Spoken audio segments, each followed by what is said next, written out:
TBB rocking crew, Fahrenheit 75.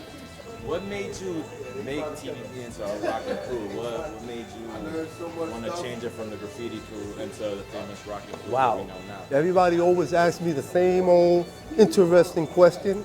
And one thing about what I say is that my history is always the same. And 20 years could pass by and I'm still going to tell you what it is according to the Bronx Boys rocking crew's history. What made me change the graffiti crew into rocking was the fact that we used to be up rocking and we used to write graffiti. And my little man TT Rock was up rocking, right? He was up rocking, doing his little circle thing, and he went to do a 360-degree move in the air. And he literally fell to the ground. It's almost like the theory, like the guy who discovered gravity when an apple fell to the ground. It's almost incredibly to believe. So little TT Rock fell on the floor, and we all threw ourselves on the floor, trying to mimic it. His unfortunate fall, because when you fall, what's the first thing you do? You try to do something to save yourself from falling. So when he fell, we thought he was going to break his behind, and he didn't. He did some awkward moves, but it was fascinating. So we jokingly laughed at little TT, and I threw myself on the floor and started doing this crazy thing that we didn't even know what it was, but it caught everybody's attention. It caught everybody's determination to know that that was something that was going to be evolved. When I say this story to people, people's like, oh, what? I mean, where does this come from? Exactly, just like the apple that fell from the tree and the guy discovered gravity. So there's a lot of amazing things that happen in life.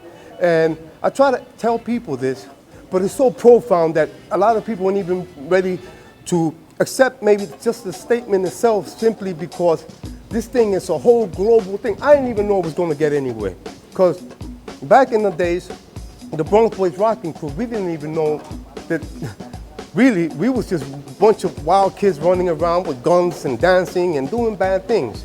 And it's amazing how it has transpired into something so beautiful and so positive these days. So what made me change, back to your primary question, what made me change the Bronx Boys graffiti crew, which I wasn't even the press of? Pretty sure a lot of people know it was Cash. The reason, because right after that fall, we changed it into the Bronx Boys graffiti crew to the Bronx Boys rocking crew. Because now we was experimenting these crazy moves that we trying to figure it out, or we trying to come to a solution to see if we can make some kind of a dance out of it.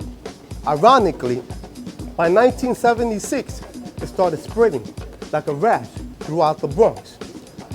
And before you know it, you had all these crews coming out. It wasn't no breakdancing, no. It was called rock. Why? Because the dance itself emerged from up rock, which is the dance that people used to do back in the day.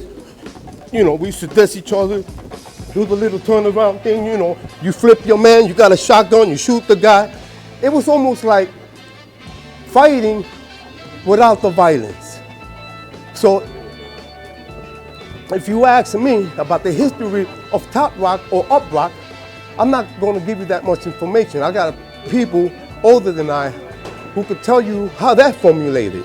I'm talking about the history of the Bronx Boys rocking crew. And all these schools started coming out. None of them said breaking.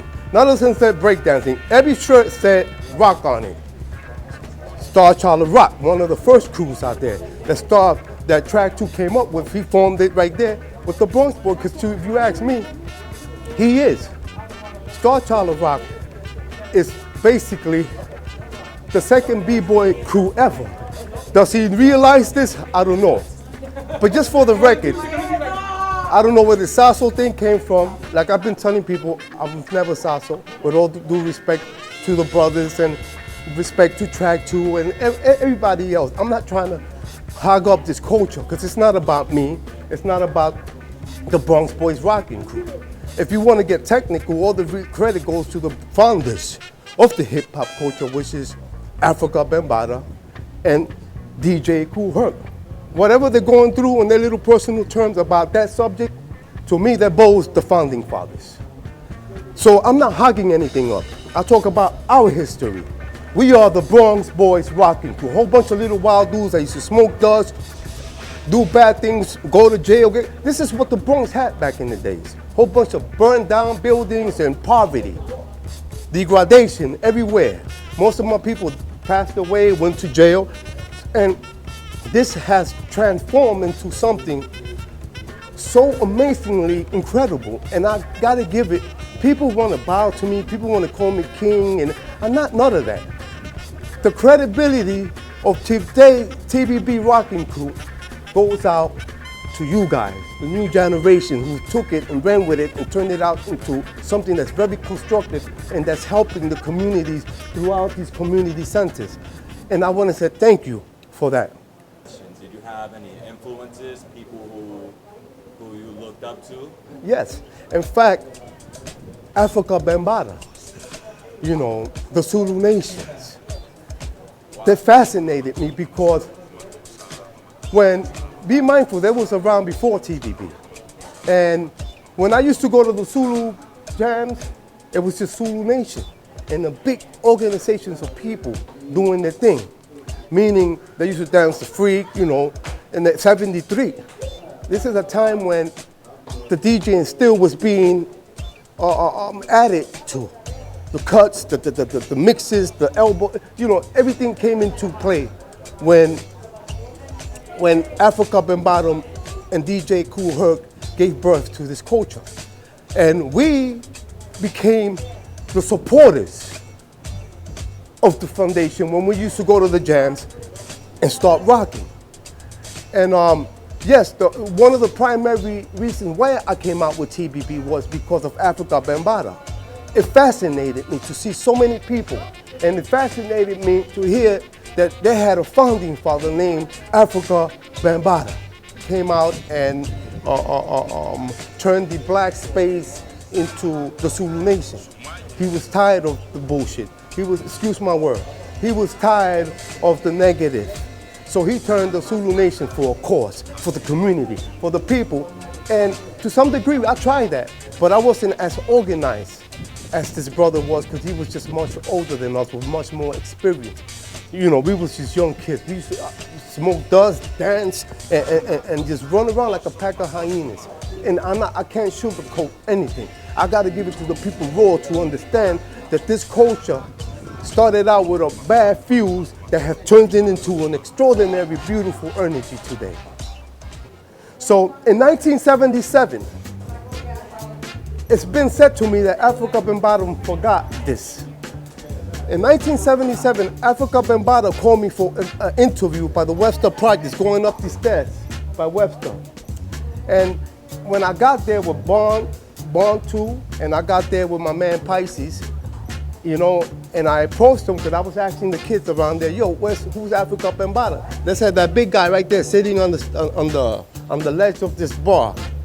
And I go up to him and I say, excuse me, your name is Afrika Bambaataa? And he's sitting on this thing and he goes, yeah, what's up? Because he looked at us like we just little young kids. Be mindful, he's older than us. So I said, you called me here for an interview. He said, wait a minute. Who are you? I said, my name is Batch. I'm the president of TBB Rocking Crew. And he started laughing. He said, wait a second. You telling me that's your crew out there?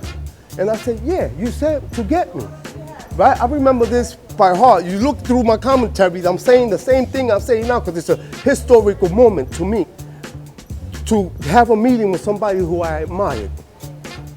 And he politely got himself together and he apologized and he got up and he said, listen, this is your words, Afrika Bambaataa. What you said to me in 1977, he said to me, you think that it could be possible that your crew, your people, and my people could combine for the safety of all the little young kids in the schoolyards? So I'm looking at this guy that I've been looking up to for a long time, but never met him. And I'm like, so I look at my two vice presidents and they're like, and I said, listen, no problem. You know, what do you want me to do? I tell him, and he said, just let your people know that from now on, when we see each other in them jams, that we together to look out for one. I said, no problem, Afrika Bambaataa. And that was the last I've heard from him. Would you say that was one of your favorite TBB memories? Do you have a favorite? Oh, no, there ain't one favorite experience that I had with this fascinating crew. Even though we was up to no good most of the time because we did a lot of bad stuff, but we also did a lot of good stuff that we wasn't credited for. You know, we used to look out for the neighborhoods. You know, the old ladies coming upstairs with their packages, we used to help them up. We used to do good things, but we was at the same time confused young kids who used to know nothing but street life, hanging out in abandoned buildings, robbing anything that we could rob to survive. Because a lot of us grew up with problematic, family ties. So if you look in the histories of the Bronx, it's just, especially in the 70s when the economy was so twisted, one of the most hardest time for the Bronx was 1975 when the economy really dropped. You can look that up and it's in the histories. The most people that suffered the most out of the whole New York City was the people that lived in the Bronx. Do you have any messages for the future generation of TBB? Actually, not just the TBB nation, not just the Zulu nation, and all these other crews out there who are doing so many positive things for the world, actually. I want to give a shout out and much respect on a global scale on every single young person, older crowds who are involved in this beautiful culture of ours, who are involved in helping their communities through these dance art forms of rocking. And I admire every single one of you guys out there that could do a difference in society. If it's not for 100 people, if we could change the minds of 2 young people and anywhere we go for the better, that's what I expect to do and the people to do through this culture. Help one another, lift one another, learn how to live with diversity, peace, love, unity, and respect.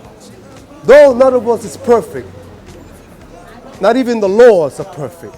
Even, let's say, the mighty God, Jesus Christ, was tempted at one time. So we as human beings, we're just vulnerable. There's no discrimination in my book. Because of the lifestyle that I lived, I could relate to practically anything in life. I know what it is to live in a cage. I know what it is to lose loved ones, friends. I know what it is to be beat down by the police. Police brutality was crazy off the hook back in the day. And I'm not justifying anything that's wrong. All what I'm saying by this is that we could all make a difference just by doing something that's constructive and positive and that could coincide with everything around us in a very beautiful way. Thank you for your time. Can I ask you one last question? Yes, ma'am. Why is TBB important to you? Oh, wow. Let me say something. TBB is very important because it has a substantial, powerful energy that come together like the bees in a hive. This amazing TBB Rocking Crew Nation, which is also now, I have the Fahrenheit 75, which pertains to the history of this foundation. I have to say that I got to give it to my brother Abby. Because if it wasn't for Abby, this nation would not be back around. Just like if it wasn't for Crazy Legs. Oh, I love Crazy Legs, I love him. Because if it wasn't for Crazy Legs in the 80s, bringing back this culture out, TBB probably would not exist neither. Because Crazy gave it life. Crazy Legs gave the culture life. So this discrediting this brother in any form. I just want the people in the world to know, number one thing, this dance name is not breakdance, people. It's called rocking. Do your history. I got over 50 commentaries out there. I put all my energy, all my truthful thoughts to it. okay, where I was behind bars to let the world know what this dance is all about. Some people don't want to say, or they even get confused when they find out that Rocksteady Crew actually was one of the main crews that emerged from the Bronx Boys rocking crew. Rocksteady Crew is one of the most popular, even more popular than TBB, because they've been there. Crazy Leg has carried that for a long time. So we cannot take anything from the poster child. But fellas, I'm always going to speak the truth. And if there's somebody out there that could tell me how this whole dance started, please welcome me. We could sit down and you might be able to teach me how this started. And I'm saying this not to sound sarcastic, but I'm saying this in a very respectful way, because if you have another story about how this dance came about, I really want to know. Peace, people. I love you all of us. Peace. 75 here. Fahrenheit 75, baby.